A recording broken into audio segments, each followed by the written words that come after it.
बिस्मिल्लाहिर्रहमानिर्रहीम। अस्सलामुअलैकुम। आप देख रहे हैं 1 बाय 1 न्यूज़ HD। खबर शामिल करते हैं फैसलाबाद से। पंजाब फूड अथॉरिटी ने कार्रवाई करते हुए फैसलाबाद में मुर्दा मुर्गी की बड़ी सप्लाई नाकाम बना दी। मुलजिम गिरफ्तार, मुकदमा दर्ज कर लिया गया।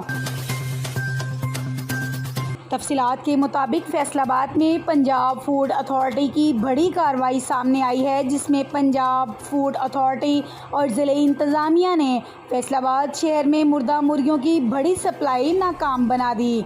गुज़िश्ता शब दौरान कार्रवाई 1600 किलोग्राम मुर्गी मुर्दा पकड़ी गई।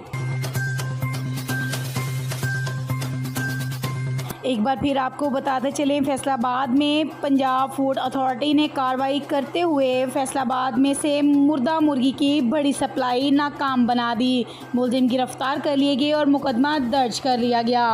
मज़ीद ऐसी खबरों से बाखबर रहने के लिए देखना ना भूलिए 1 बाय 1 न्यूज़ HD।